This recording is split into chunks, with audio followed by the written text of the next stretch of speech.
Thank you all so much for joining us for a very Rockwell Christmas. Enjoy Rockwell's depictions of the humorous and heartwarming aspects of people coming together for the holidays. Painted over several decades, Rockwell's Christmas images capture universal scenes of celebration and joy and have helped to shape American ideas about, quote, the most wonderful time of the year.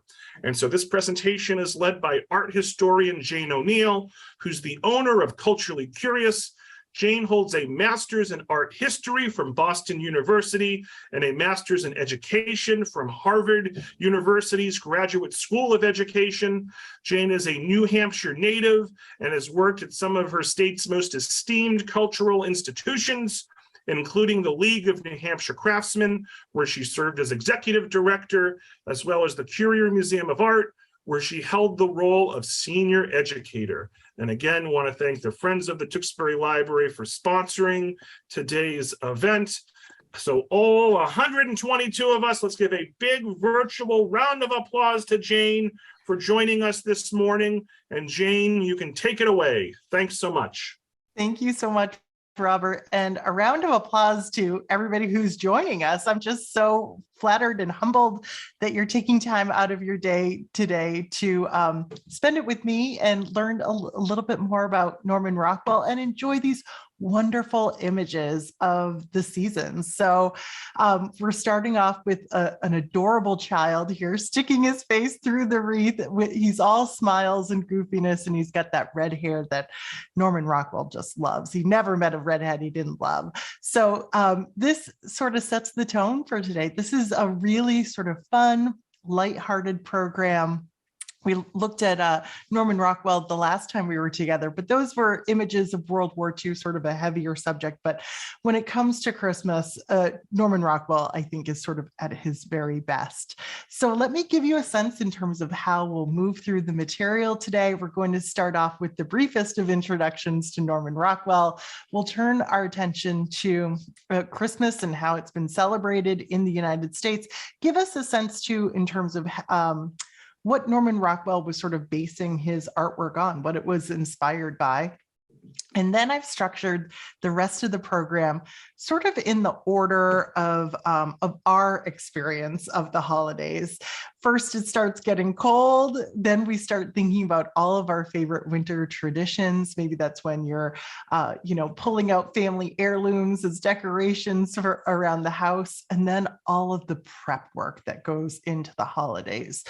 The decorating, the shopping, the baking. Norman Rockwell gives us a lot of that. And then we begin to fantasize. There's the anticipation, what's going to be under the tree. So for so many of us, we can hardly wait. And then it's the reunions. It's getting together. It's reconnecting with the people that you love. Norman Rockwell depicts that so well. We celebrate, and then we are wiped out at the end. So Norman Rockwell gives some pretty funny images of that as well. So over here on the right, we've got a little image here that kind of brings it all together. We've got a church, we've got a Santa, we've got a Christmas tree and people dancing around it. We'll be seeing a lot of celebrating over the next hour, but let's get started with our introduction to Norman Rockwell. Very brief introduction. So I'm sure most of you know that Norman Rockwell was a prolific contributor to the covers of the Saturday Evening Post for almost a span of about 50 years. Now, he was born just before the turn of the century, and he lived well into the era of disco, as I like to say. We think of him as being really one of the most beloved artists or illustrators of the 20th century. Really the only difference between being an artist and an illustrator is who you're producing your artwork for, whether it's fine art for like a gallery or museum setting, or if it was commissioned work that was used for commercial purposes. So most of his work was commissioned for commercial purposes, like this work over here for the Saturday Evening Post, his famous triple self-portrait, which I think gives you a little clue into his sense of humor, and in this case, very self-deprecating, because we can see him first as an artist at work, sitting at his easel. We see him from behind. The second version, we see his reflection in the mirror, what he's looking at in order to create a self-portrait. And his reflection certainly looks kind of goofy. He looks a little bit like a pencil-neck geek, and he's also wearing these glasses which obscure his eyeballs. And then finally, the third self-portrait in his triple self-portrait is the portrait that he is painting. And notice that he makes himself look quite debonair here. He even like the angle of his pipe has completely changed here too, but of course we can see his eyes crystal clear, and he's looking quite dashing. So when it comes to Norman Rockwell, we think of him as having this outsized role in American culture because he was illustrating for the cover of the Saturday Evening Post for so long. He really helped to reflect and define what the American middle class looked like.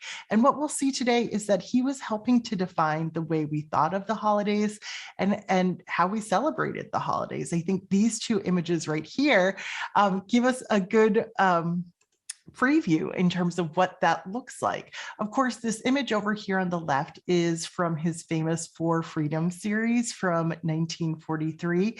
And it's an image that's supposed to sort of point to the fact that Americans don't have to worry about where their next meal is coming from. It's called The Freedom from Want.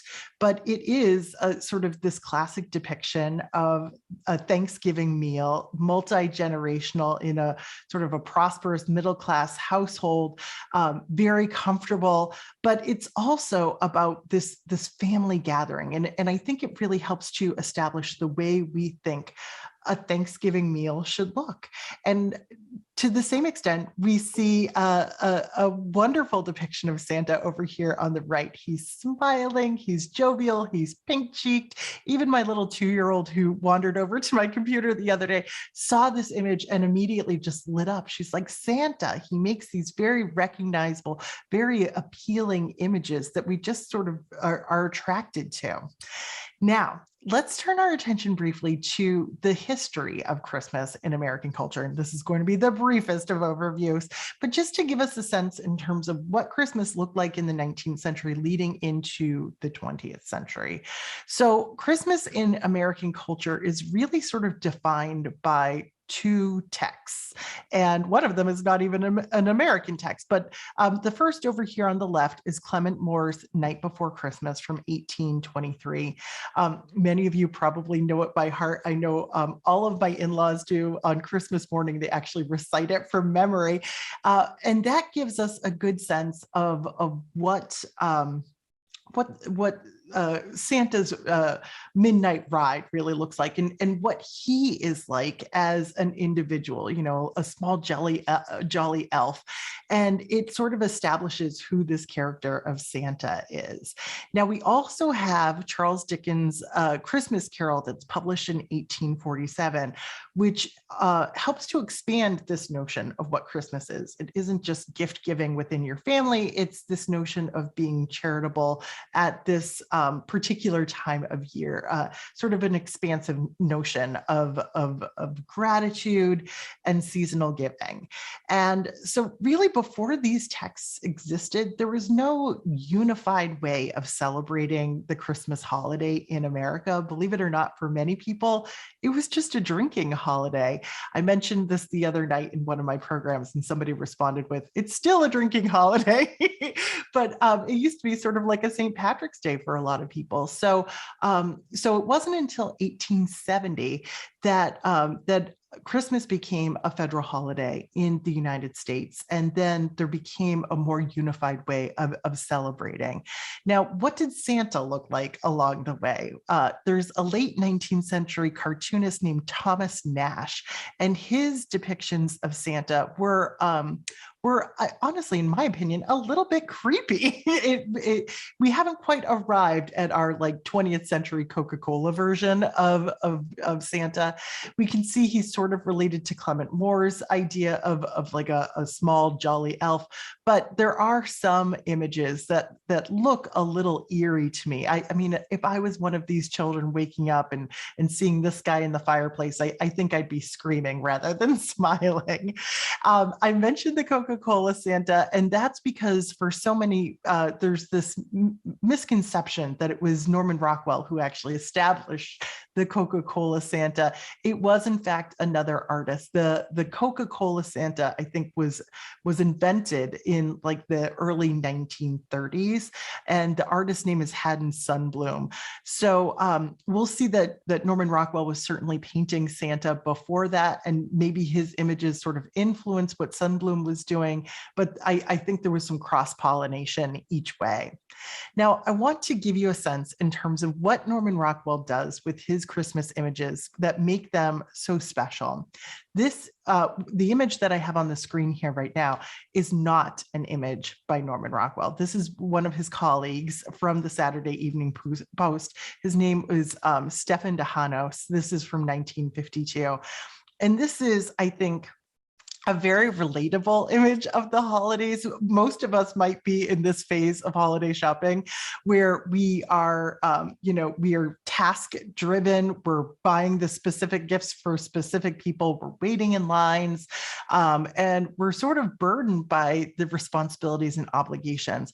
This is a group of people, obviously, who've done their shopping and they are waiting at the bus, and not one of them looks happy, right? This is an image about holiday frustrations, and they certainly exist, but that is not the world that Norman Rockwell wants to give us. He wants to give us the magic through and through. I love this image here from the 1950s. This is probably for a holiday card, but in this picture, we can see two really angelic looking children who've already opened their Christmas presents, and they're sitting here on this ottoman with their hands clasped sort of solemnly and leaning forward as though they're listening to a story from grandma or grandpa. Even the dog looks kind of attentive here. So he's giving us a different look and reminding us about what is most precious, what is most sacred about this time of year.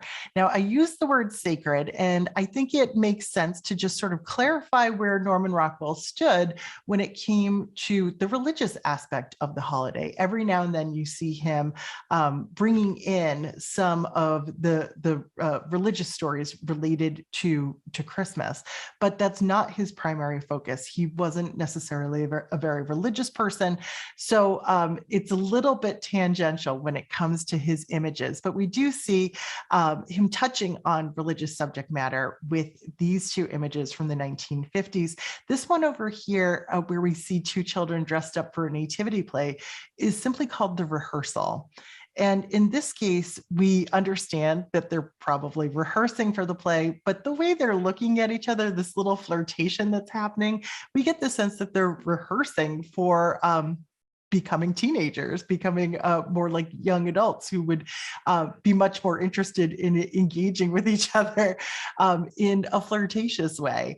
Over here on the right, we have a little choir boy singing. And of course, that would be in a church setting. And we imagine choirs, creating a sort of heavenly sound. But the way Norman Rockwell depicted this little boy, I just imagined his voice like breaking and cracking and squeaking. I think it's that huge mouth and the big ears. He's very earnest and he's fully invested in this music, but somehow I think that this is more of a joke than anything else. So when it comes to religion, when it comes to the reason for the season, for Norman Rockwell, it always just came back to the golden rule. This is his famous painting from 1961, where he outlines, "Do unto others as you would have them do unto you."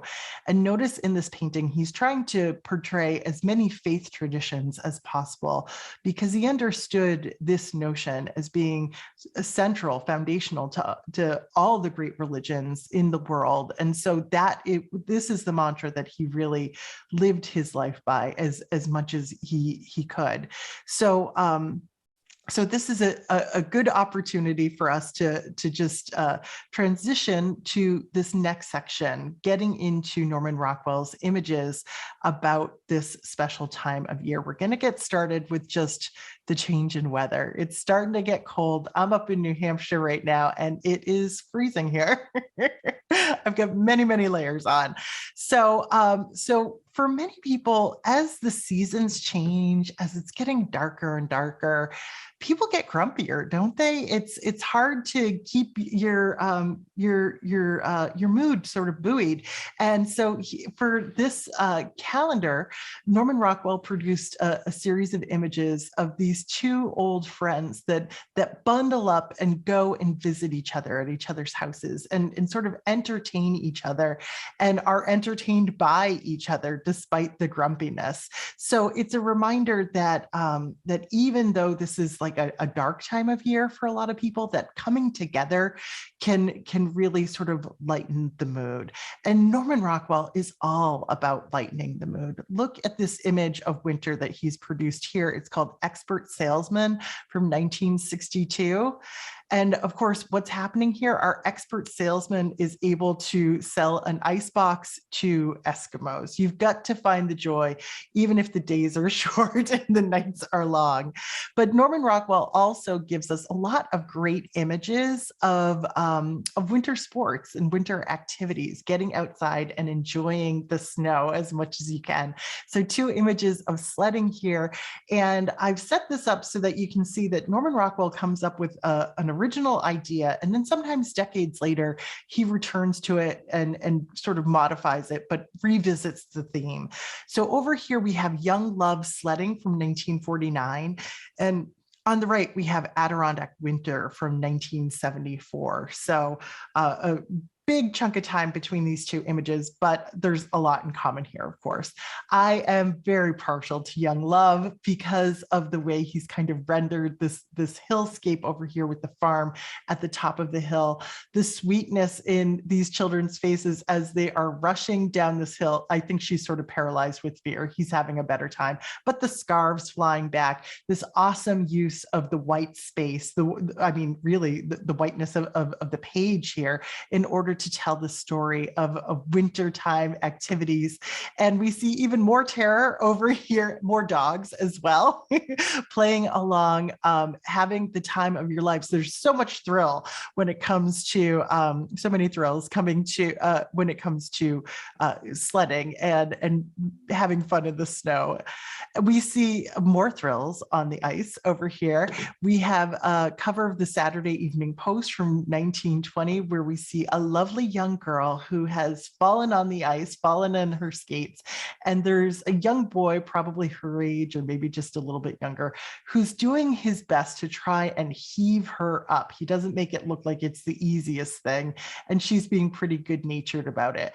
It's as though Norman Rockwell took that exact same model and gave her a more appropriate, more handsome, more desirable skating partner over here for an image that he created for Red Cross magazine in the exact same year. So we get a sense of sort of the pitfalls and the joys of ice skating with these 2 images here.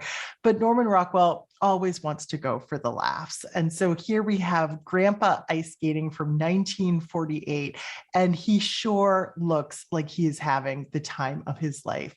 We've got this sweet sort of country setting here in the background with some smoke coming out of the chimney.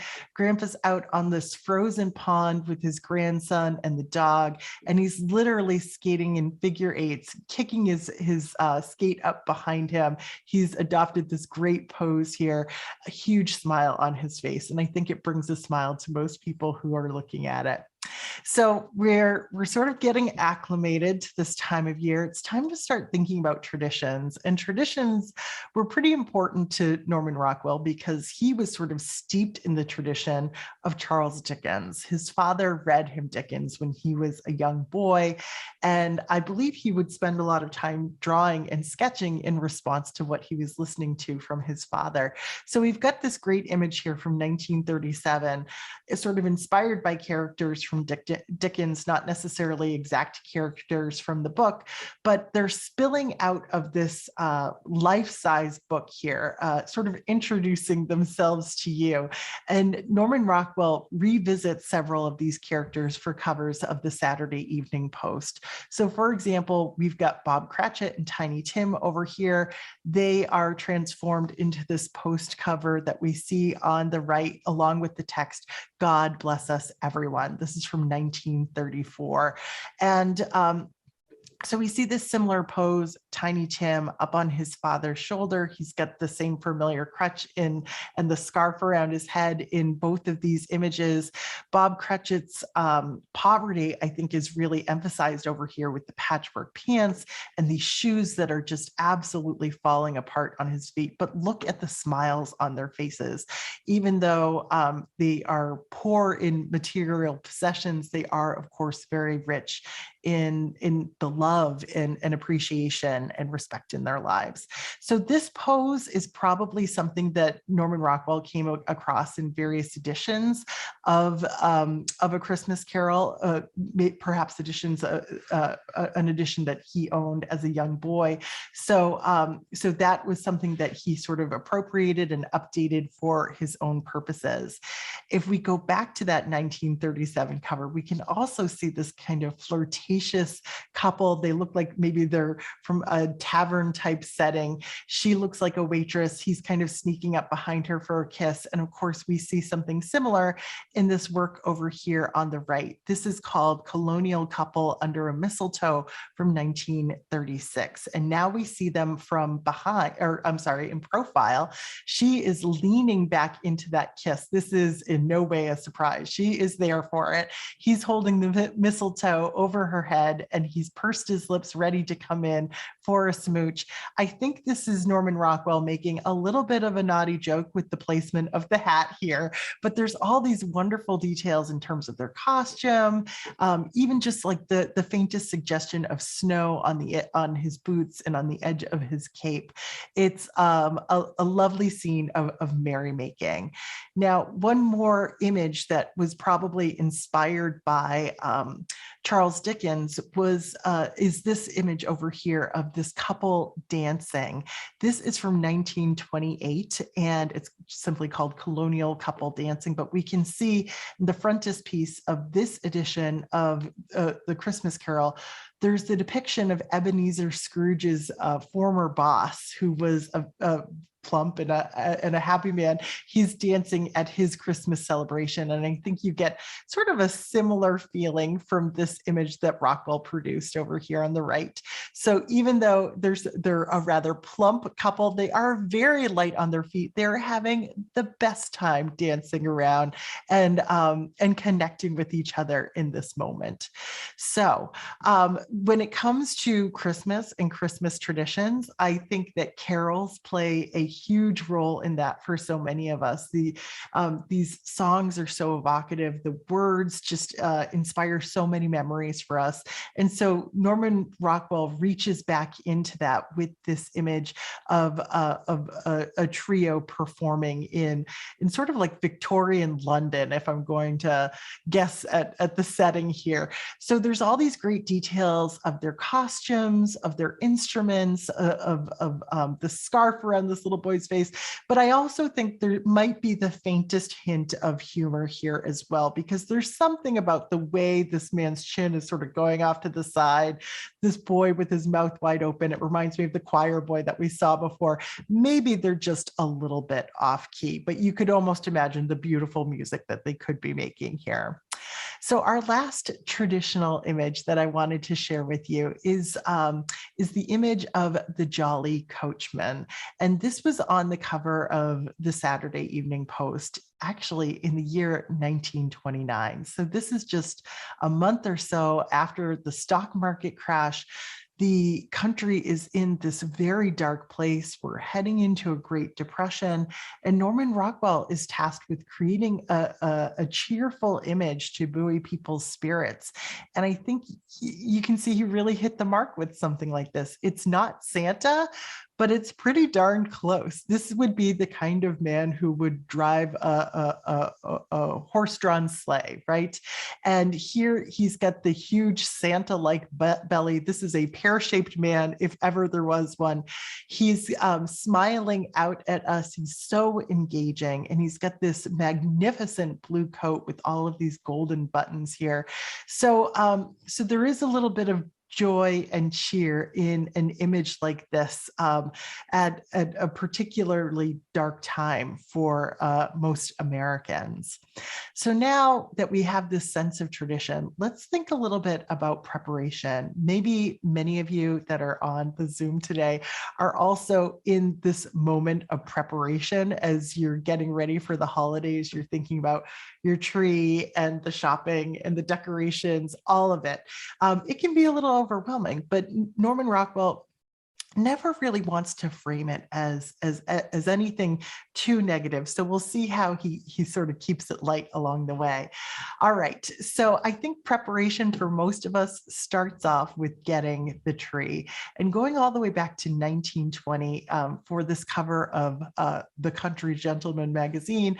Norman Rockwell shows us two little boys who are out in the snow, out in the wilderness, who go out to cut down their family's Christmas tree. And they're young boys. You can see that they're proceeding home with this real sense of accomplishment in what they've done. You know, they've used an adult's tool here to chop down this tree. And so they're striding home, sort of chasing the light at the end of the day in order to bring their tree home and get it all set up. So there's a real sense of purpose in the way that they're moving here. You even have this sense of forward momentum with their bodies leading forward, the strands of clouds sort of extending the shape of the axe in this direction.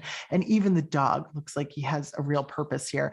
Now, Norman Rockwell revisits the same motif decades later in the 1950s, but it's a really different attitude, isn't it? Instead of striding forward, it's this overwhelming confidence of these two boys who are now sort of leaning back on their haunches.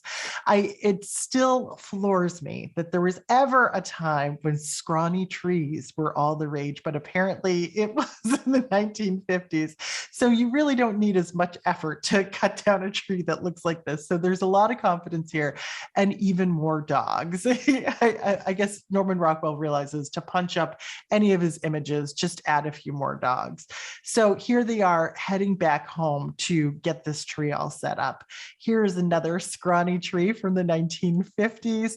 This is simply called Trimming the Tree. This was a Hallmark card. And we can sort of contrast this very scrawny, sort of asymmetrical tree here with the rather plump, portly figure of this husband over here up on the ladder, just trying to get the star up there perfectly.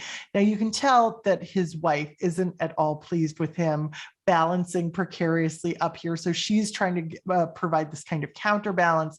And there's a look of let's say frustration on her face. Just to add to the chaos of the scene, we have two dogs and a cat racing around here. There's broken ornaments on the ground.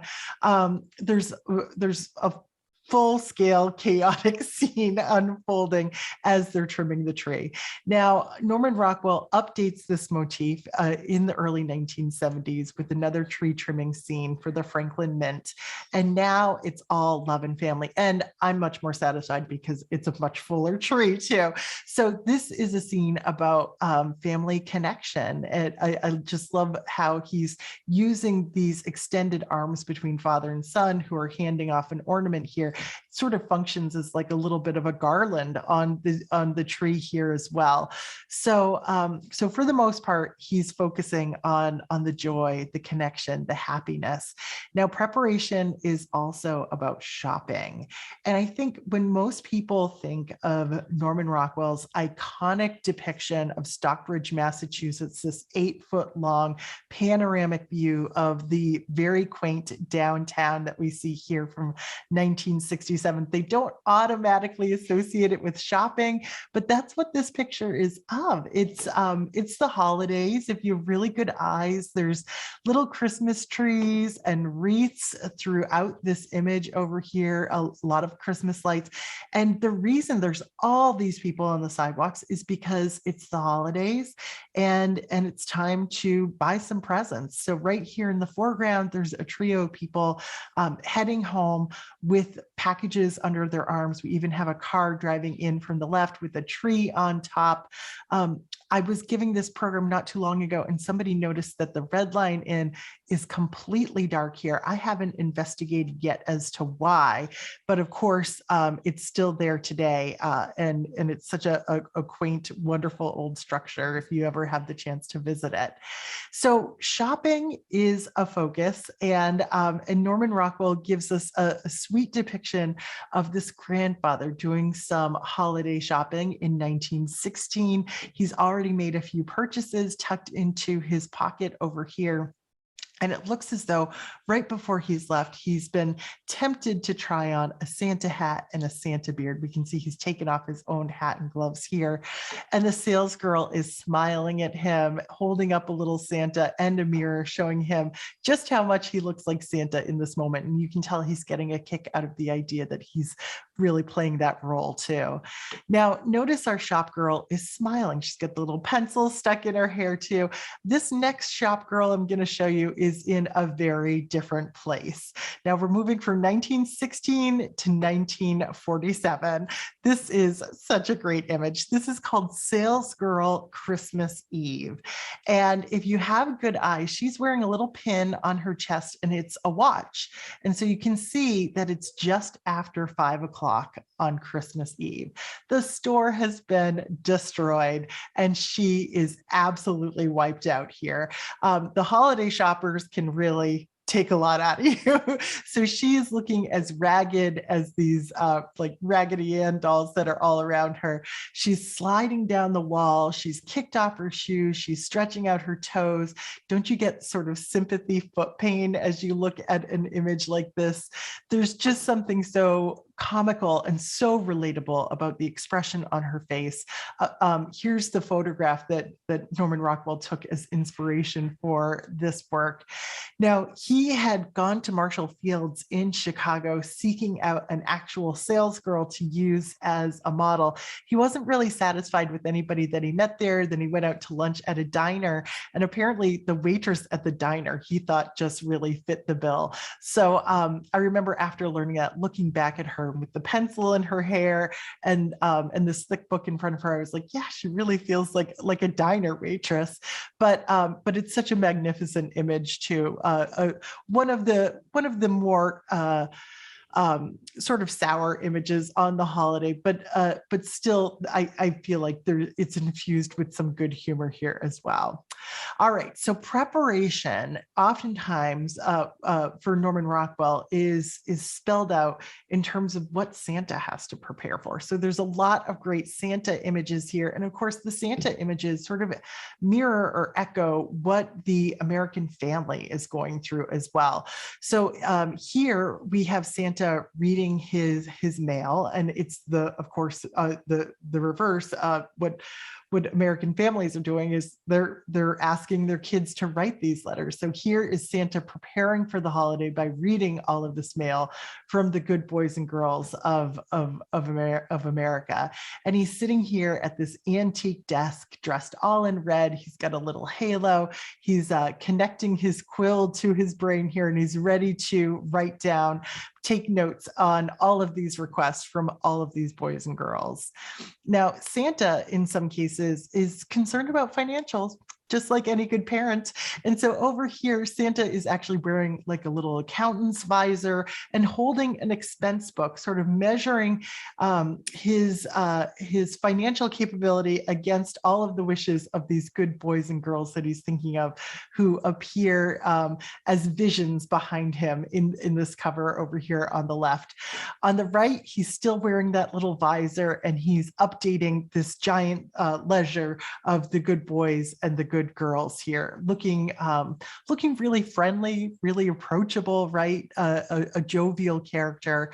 Now, I've always really loved this image here. It's really sort of a different image for Norman Rockwell in general, where Santa sort of appears as like this mystical figure in the background, almost like a mountain. And in it, he is making notes. He's making his list, he's checking it twice.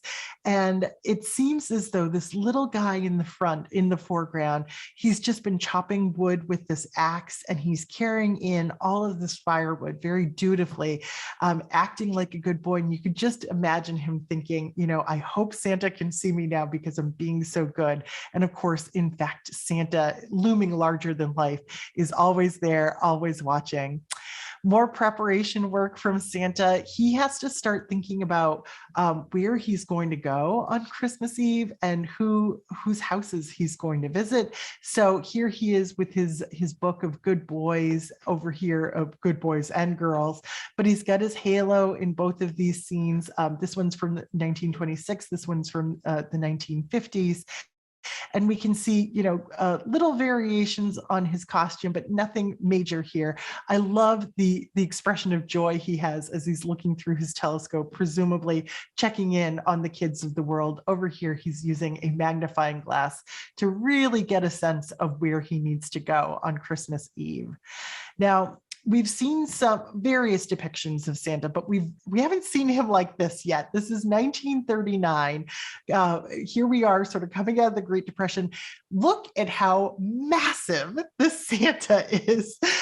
This is an apple-shaped body, if ever there was one. He is absolutely enormous. He's this big red presence here sitting on top of a ladder with this tiny little book of extra good boys and girls. And he's using this giant map of the earth to trace his path, his planned path for Christmas Eve. And I love how he's using this red ribbon to outline that path there for us. It's a beautiful picture, but I really get a kick out of how enormous Santa is here. Now, Santa has a really important job that we haven't touched on yet, which is, of course, getting all of these presents ready. Occasionally, he sleeps on the job, and we can see that the elves have to kick it into high gear to finish up where Santa left off. Sometimes there's even a rush order, so the elves are painting things, they're putting things into Santa's sack over here. They're very industrious little beings, and thank goodness they're there to help Santa, who just can't seem to keep his eyes open, whether it's in the 1920s or the 1950s over here. So we'll end our section on preparation with just one last image where this could be Santa, this could be a grandpa, right? We're not really sure if we're in Santa's workshop or in somebody's wood shop, but we definitely see an older man here with a big white beard who is clearly having fun making toys, and in this moment is just delighted by what he has created here. So it sort of humanizes Santa, literally kind of brings him home in this moment.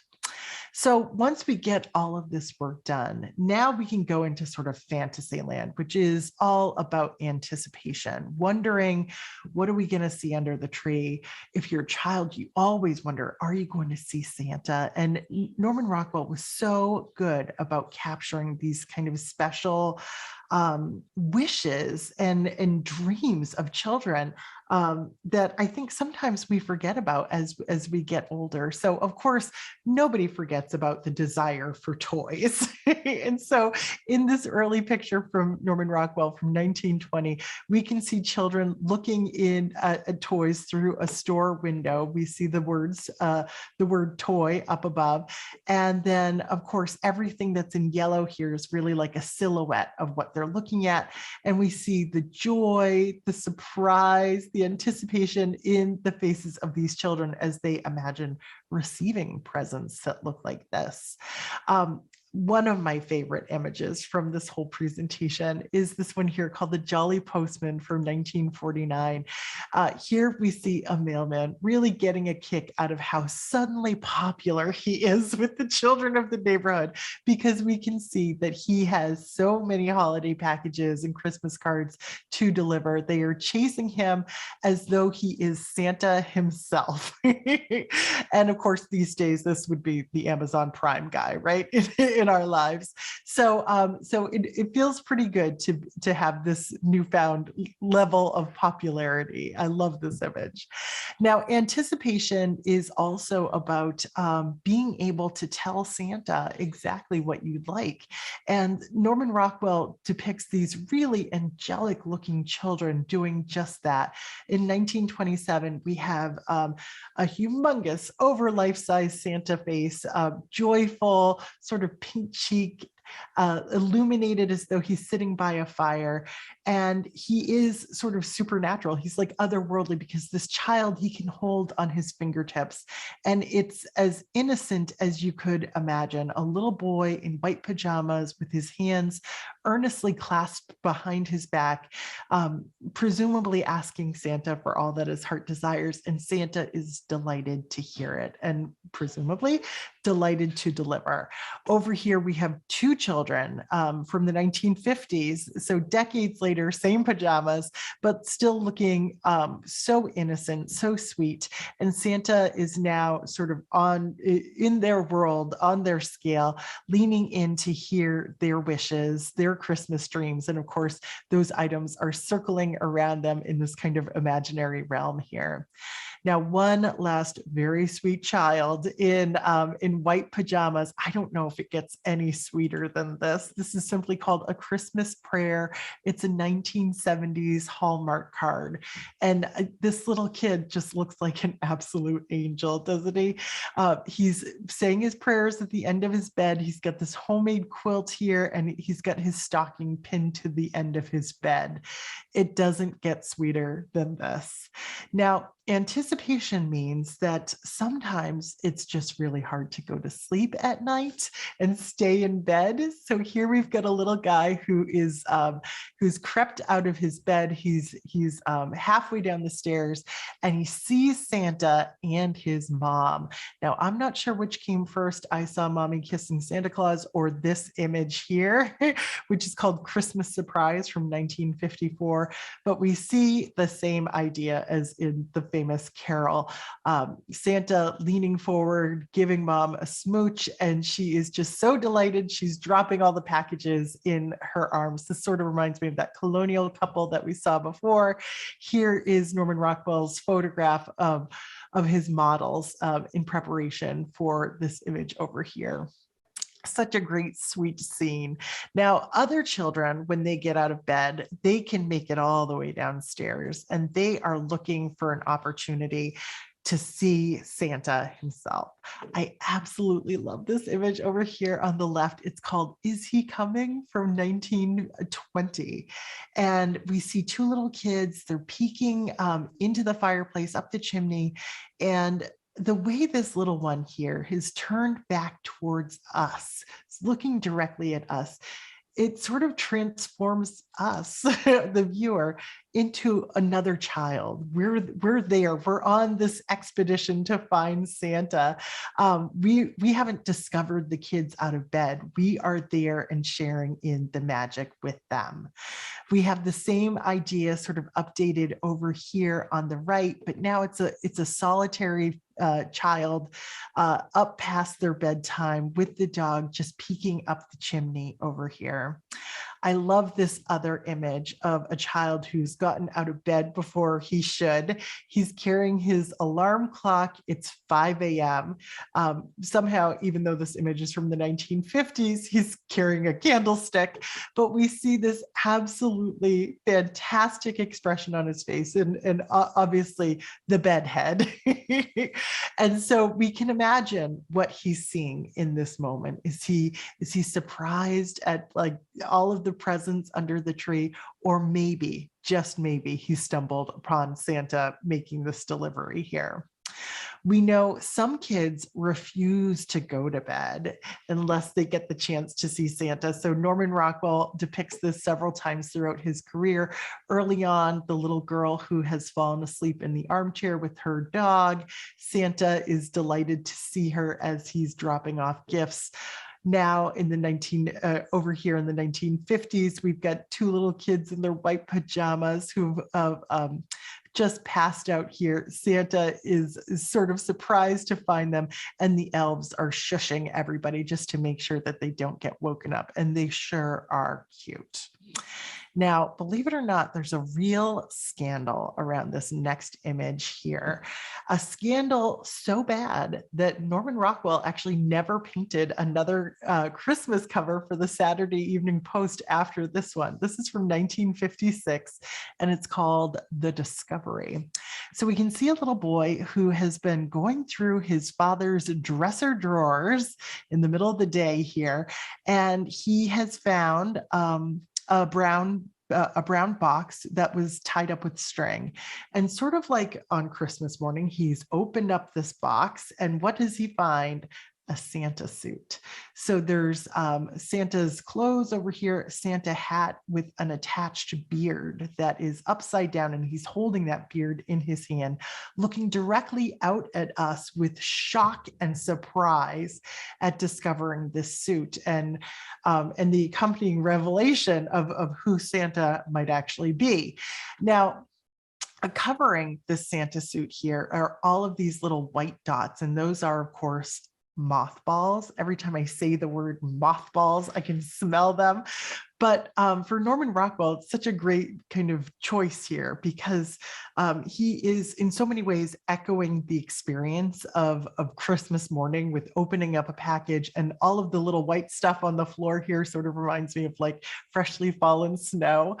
Of course, putting this on the cover of the Saturday Evening Post prompted a lot of uncomfortable conversations in households across America. And so there was a lot of angry mail to the Saturday Evening Post, which is probably what got Rockwell into some hot water there. And I don't know if it was his decision or the Post decision not to return to this subject afterwards.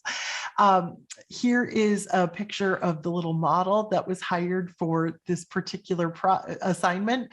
Norman Rockwell bought him the pajamas, gave them to the little boy, and said to his mother, make sure he sleeps in these for a week. Don't wash them, don't iron them. I want these to look like very well-used pajamas here. And I think he just nails it over here in the finished work. So just a few more images of anticipation. In this case, we see another image of discovery. We have a department store Santa who is done for the day, heading home on the subway, and he's kind of tucked the elements of his Santa suit into his pocket here. He just wants to ride, unnoticed. This is also called a reindeer's day off. But of course, a little boy who's been shopping at that same department store is doing a big double take now, recognizing Santa out of his element. So one final scene of anticipation, and this is such a good one. It's a lot like the discovery that we saw before. This is for a Hallmark card.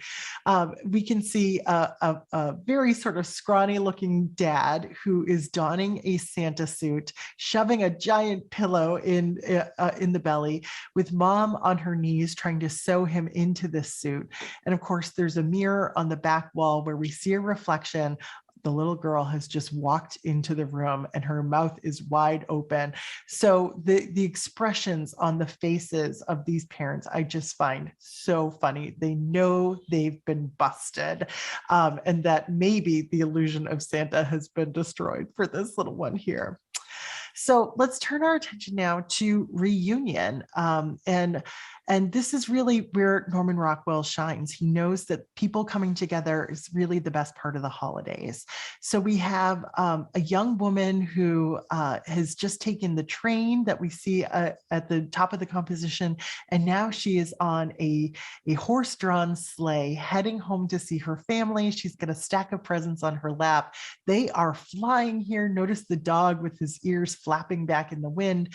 And this man driving the sleigh reminds me so much of our jolly coachman from 20 years earlier, back in 1929. But she's heading home, and we all know that feeling of just dying to see your loved ones. These reunions are oftentimes an opportunity for grandparents to reconnect with their grandkids. So over here on the left, we have a grandfather sort of spinning a yarn. This is called The Story of Christmas. The grandfather is sort of sainted here with this wreath creating a halo behind his head, sitting in front of the fire with these two sweet little ones, and really just appreciating their beauty and their innocence, their youth over here. And then this picture on the right is called The Present from 1936. Grandpa's invited this little guy to start looking through his pockets for the present. And we know that in just a moment, he's going to discover that little puppy and be the happiest kid on earth. Now, sometimes grandpas, which are clearly a favorite subject for Norman Rockwell, or at least for his editors, sometimes they're the butt of the jokes. This grandpa is coming to visit for Christmas. His grandson has made a sort of goofy looking rendition of him as a snowman, and he's kind of cowering behind it. He doesn't know how grandpa's going to react, but this grandpa gets a real kick out of it. The grandfather over here on the right, carrying all of these presents, getting completely ready for Christmas. Well, he's caught up in a snowdrift here. Maybe something's fallen off the roof of the house, but he's been knocked down, and all of the presents have been knocked to the ground as well.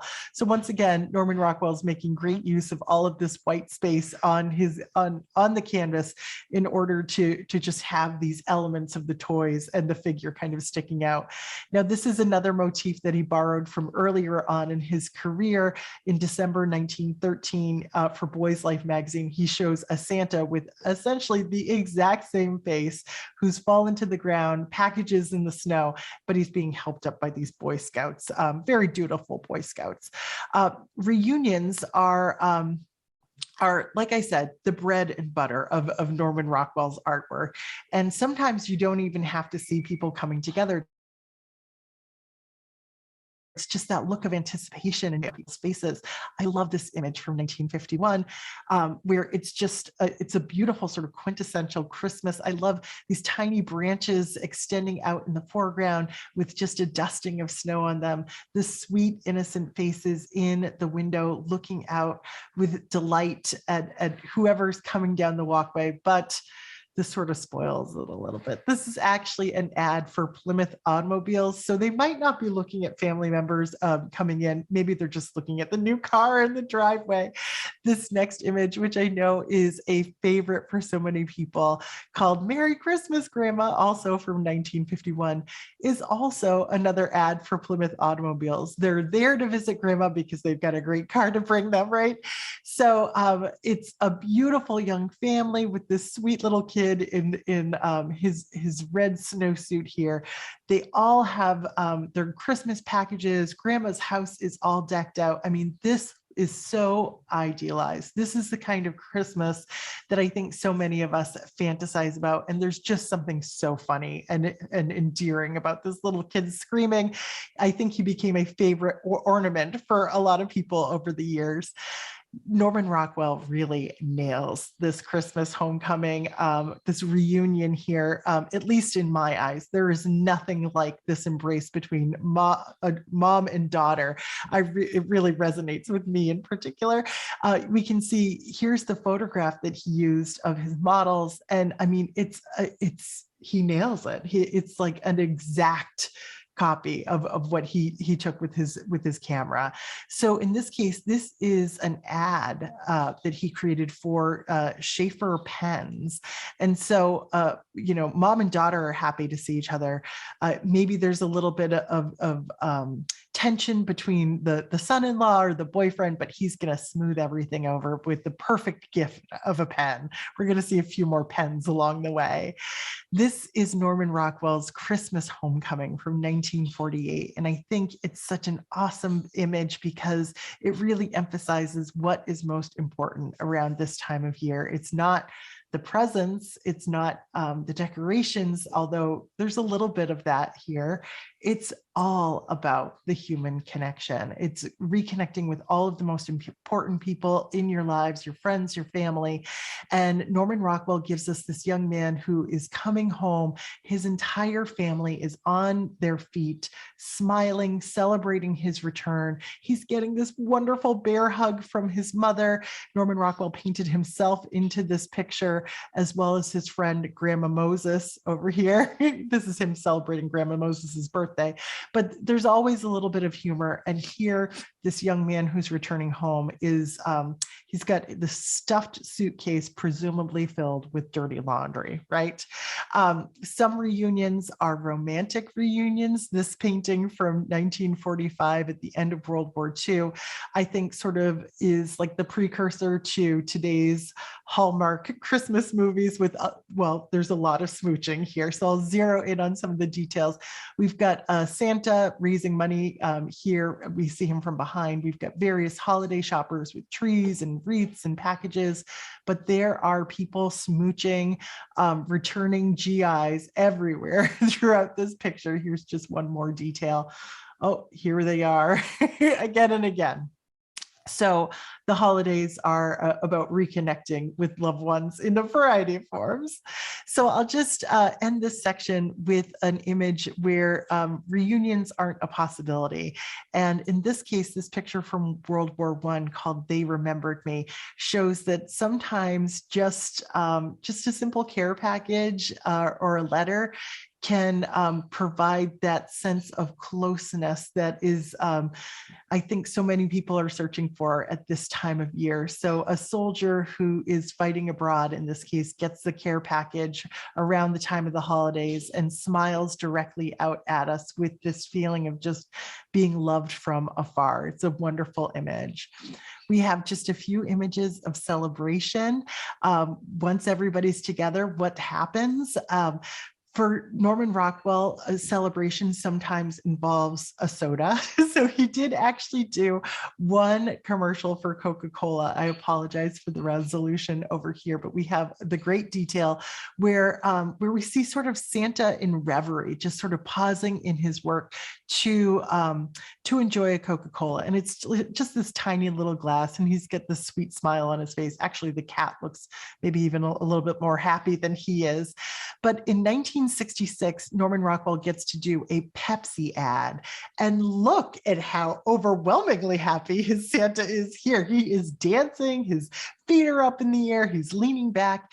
In fact, the response to this was like, Santa's got to have a little bit of rum in that Pepsi right there. He's having so much fun. Celebration can look like a glittering party, like we see over here with the little girl looking downstairs at the Christmas party. This was an image that Norman Rockwell did in 1964. And it reminds me, I think it reminds everybody of what it feels like to be a child and how it feels to see adults kind of coming together around the holidays and sort of wanting to be a part of that, finding it so fascinating. There's a real poignancy to an image like this. And of course, it's yet another kid who can't stay in their bed right around the time of the holidays. Here's another image of celebrating a father and a daughter. In this case, he's making music and she's dancing with the dog. This is another card for Hallmark. We've got dancing animals and animals making music. Here's a great photograph of Norman Rockwell trying to pose the dog for this picture. Sometimes the celebrating, sometimes the toys are more fun for the adults than they are for the kids. So in this early cover of the Saturday Evening Post, we've got Grandpa on the rocking horse with the little boy who's all dressed up like a cowboy. Grandpa might be having more fun than he is. I promised more pens. These are more advertisements for pens. In this case, Parker pens from 1961. And I get such a kick out of this picture of over here on the left, because it's called They Gave Each Other a Parker / Fair Exchange. Now, I can promise you this girl wanted a ring, but here they are standing under the mistletoe, and they've embraced, and they're examining their pens that they both gave each other with absolute delight. And of course, over here, the little girl gave her father pens, and he couldn't be more pleased. Rockwell also did some advertisements for Milky Way a little bit later on in his career. Here we have a boy who's daydreaming as he opens up his stocking, and it looks like the dog is going in for a bite of his chocolate. Another little boy with a Milky Way, he's trying to coax a kiss out of this little girl with his mistletoe, looking very devilish with the kind of sculpted horns in his red hair. And he's thinking, if the mistletoe doesn't work, then certainly the chocolate will. I love this picture of another couple under mistletoe here, but it's an older couple just looking at each other with all the love and admiration in the world. These are two people that have no doubt been celebrating with each other for many decades, and it's still so wonderful to see this kind of affection in their faces. Rockwell updates this motif in the 1970s with a husband who's stealing a smooch from his bride over here. So we'll wrap up with just a couple of images of exhaustion, because we certainly know that the holidays can take a lot out of us. And so most of us probably feel this way once Christmas is done, right? Just the way Kris Kringle feels after he's gone around the world and delivered all those presents. Santa looks absolutely knocked out here. He's taken off his boots. He's stretching out. He looks an awful lot like that sales girl that we saw earlier on from 1947. Here's just another depiction of Santa after that big ride. He's ready for a nice long nap. He's taken off his boots, and he's got these great green socks over here. Now, the end of the holidays are exhausting for everybody. There's a lot of meltdowns. If you've got a lot of kids in your life, I know all too well.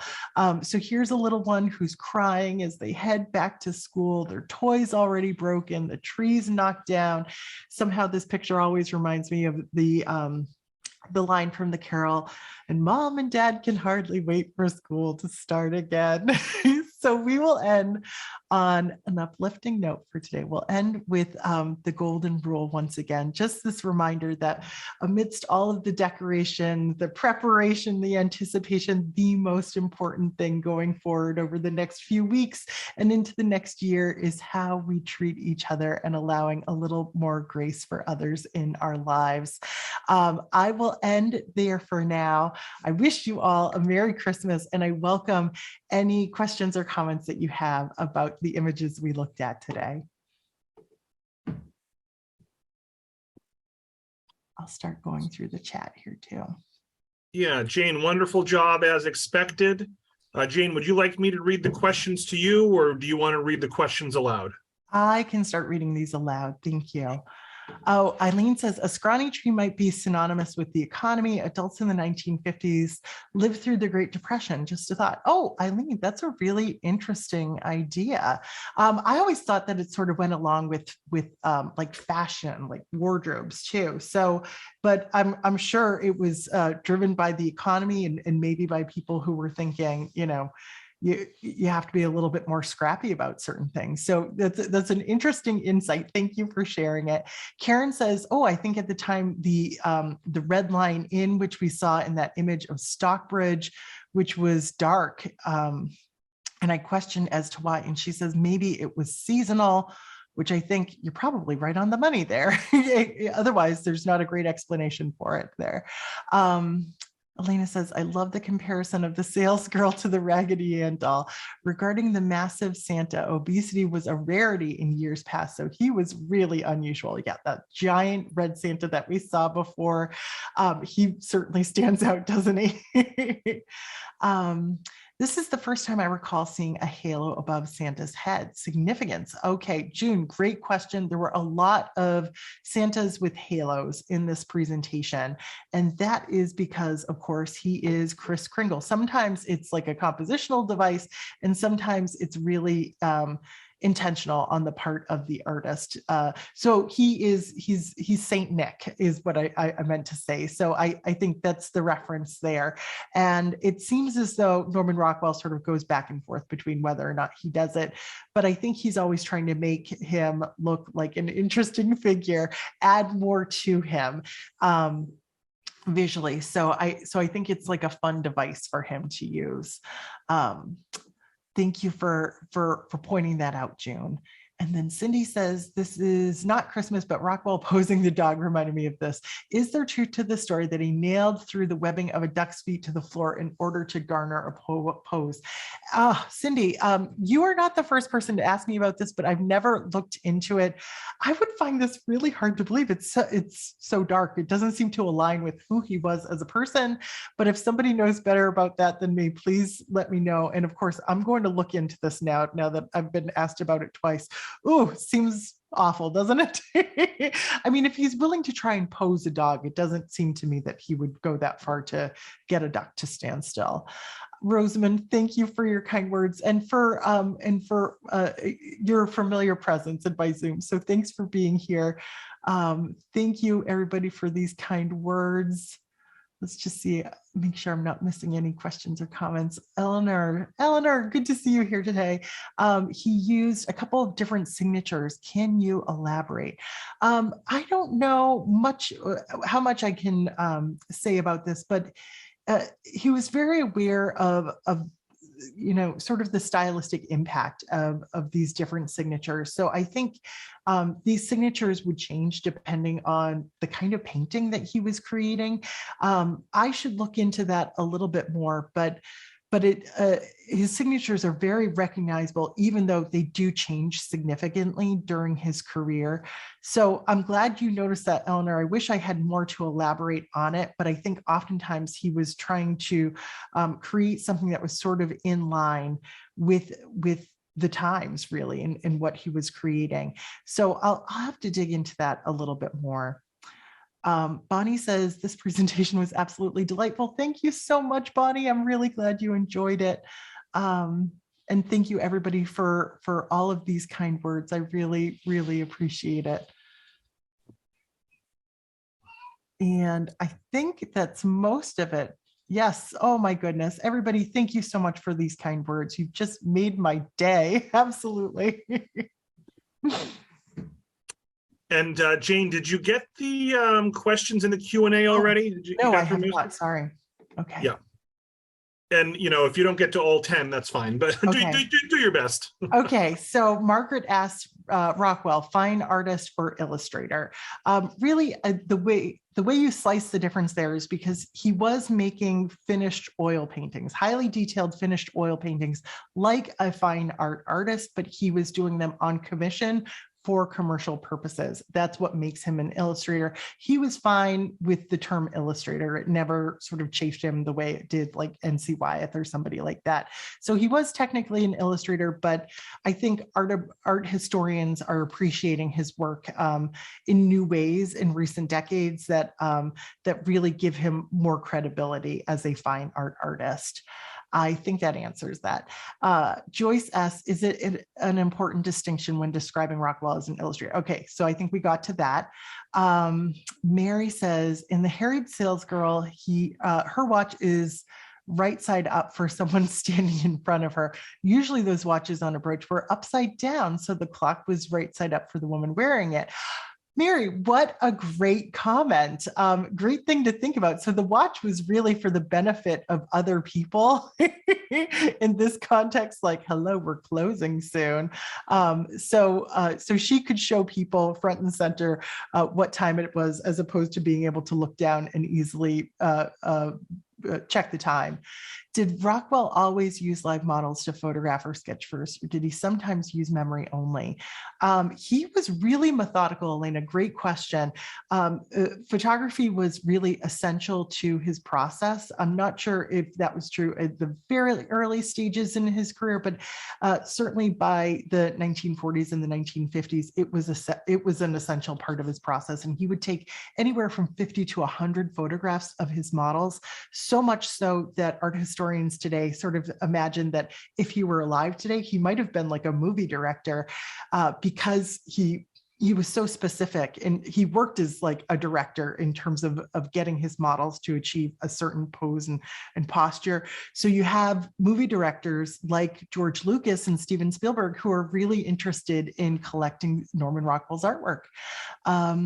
Pat says, are these pictures at the Norman Rockwell Museum in Central Mass? Not all of them. Norman Rockwell gave a lot of his paintings away to his models. So they have a great collection there. It's probably the best collection of Norman Rockwell works, but they're not all there, unfortunately. Thank you for your kind words, Mira. Song I Saw Mommy Kissing Santa Claus was released in 1952. Okay, so that was probably the inspiration. Rena, thank you so much for sharing that. That was the little boy who saw the smooch. I forget where that was in the presentation, but you probably remember it. Does Hallmark still sell these vintage cards? Great question, Joyce. I am not sure about that. I actually have right next to me a pack of Norman Rockwell holiday cards, but I bought them through the museum. So I'm not sure if Hallmark does, but you can certainly find a lot of them around. What kind of training did Norman Rockwell have? He had a formal training as an artist. So he went to the National Academy of Design and attended the Art Students League. So he was studying art in the same way that a lot of other successful fine art artists were studying in the 20th century. Claudia, thanks for your comment. And then Mary says, in the triple self-portrait, is he sitting in red paint? Oh, that's a great question. We might have to go back to that. He might, let's see. Oh, that's actually a little cushion on his chair. But what's so great, and this painting is at the Norman Rockwell Museum, and I had just the absolute delight of standing up close and personal with it a few months ago. And one of the details here is that he has painted fingerprints kind of all over his wallet and the back of his belt. So you can tell he's just somebody with sort of dirty fingers who's getting it all over himself. Although if you go to his studio, which is also there on the grounds of the museum, he was actually fastidious in his process. His brushes were perfectly cleaned at the end of every painting session. So this is probably sort of a goofier take than actual reality for him. Great questions. Thank you again, everybody, for all of these wonderful questions, for your attention, for your very kind words. You've made my day. I wish you the happiest of holidays. Yeah, so thank you, Jane. Wonderful job as always. Folks, look for an email from me later today with a link to this recording, a link to a feedback survey, and information about some other upcoming virtual holiday programs that we have planned this month. And I have good news and bad news. The bad news is we won't see Jane again till February. But the good news is it's February 2nd. So we're going to start off February on a high note. So we will see Jane once again in, I think, 7 weeks or so. But I'm going to let anticipation build for this one, Jane, okay? So Jane, we won't see you. So have a Merry Christmas, Happy Holidays, Happy New Year. And that goes to you, Jane, and also everyone else on the line who I may not see before then. And yeah, I hope everyone enjoys the rest of their day. So thanks so much, Jane. My pleasure. Merry Christmas, everyone. Take care.